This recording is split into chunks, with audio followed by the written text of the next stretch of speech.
Un salon dédié, rien que pour les écrivains jurassiens et neuchâtelois. Une première, comme de bien entendu, c'est l'association réunissant ces écrivains qui a décidé ici d'innover. Dimanche 30 novembre, l'AENJ a ainsi investi tout l'après-midi la salle polyvalente d'Auvergnat. Si l'association compte 77 membres, 22 sont venus présenter et dédicacer leurs ouvrages. Avant d'aller à leur rencontre, commençons par une activité ludique, un concours de dictée, première catégorie les écoliers. Il ne voulait rien, virgule, sur les dunes fantomatiques, à leur âpre et frugal destin.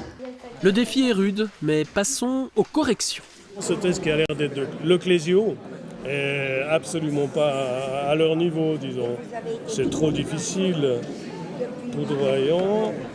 Un certain nombre de mes camarades ici auront peut-être quelques difficultés aussi des fois à lire, hein, c'est pas, avec l'écriture. Mais ça a été une bonne simulation, je crois, pour un certain nombre de participants. Le plus petit avait 6 ans, oh mon Dieu.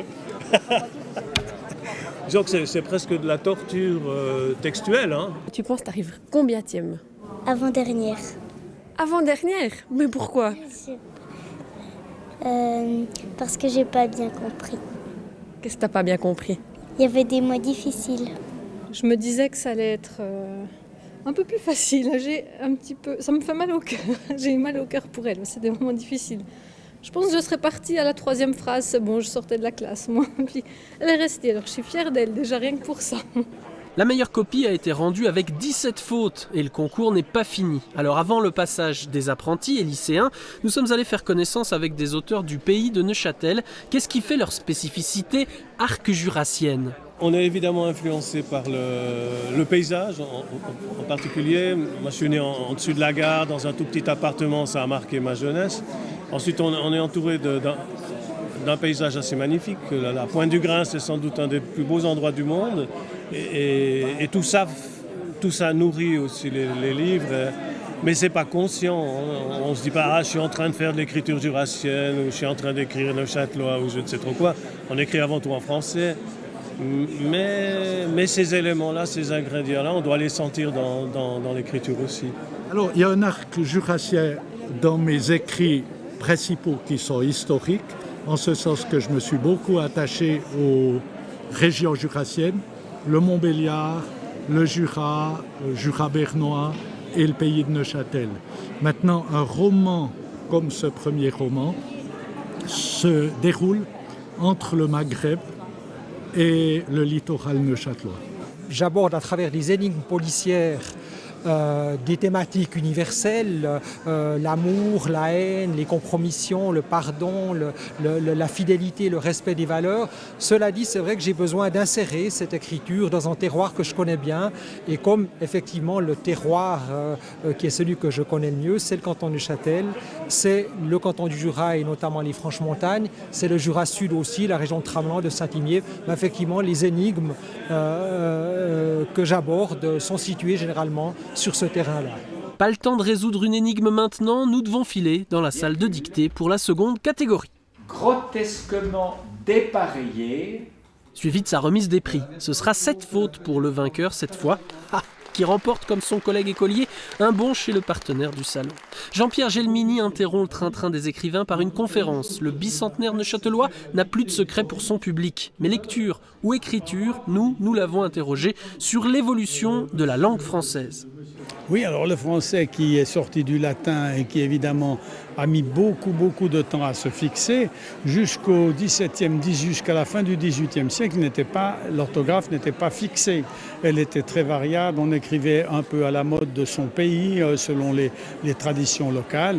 Mais maintenant, on a passé par l'orthographe figée. Puis vous voyez que les tendances qu'on voit actuellement dans la nouvelle orthographe, c'est de relibérer l'orthographe, ce qui pour moi est une catastrophe absolue, mais ça fait rien, je serai le dernier à me tenir à la langue classique française. Keep calme Jean-Pierre, certains écrivains jurassiens ont encore des restes de patois dans leurs ouvrages. Je suis quand même très typée déjà dans mon langage, parce que j'ai beaucoup de traces héritées du patois que mes parents parlaient à la maison. Mais quand je suis fâchée, tous les gros mots sacré wépre, tchervot, mûri, tous les mots que nous disaient nos parents quand nous n'étions pas sages, ils me reviennent tout. Mais moi j'aime bien ce que le patois a laissé dans ma langue. C'est une sorte de tournure de style grammatical, assez brève, assez à l'emporte-pièce, beaucoup d'images.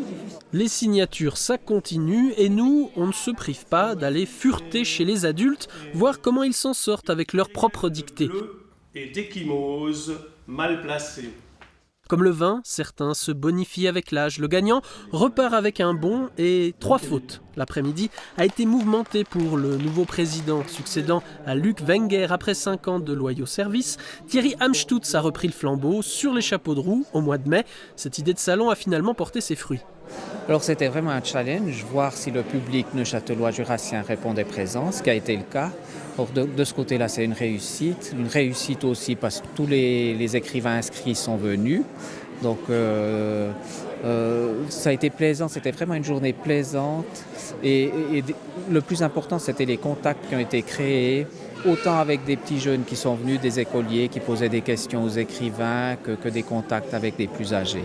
L'Association des écrivains neuchâtelois et jurassiens est née en 1950 à l'île Saint-Pierre pour rassembler des poètes et romanciers éparpillés dans la région. Aujourd'hui, elle compte bien s'étoffer, mais une condition est requise pour en faire partie, avoir été choisi et publié au moins une fois par une maison d'édition. Peut-être que le français finira dans un bocal, dans le formol, dans un musée, mais j'espère bien que ce n'est pas moi qui l'y mettrai. On a tenté le coup. Et je crois, d'après ce que j'ai vu aujourd'hui, je trouve que c'est positif. On a eu une belle assistance.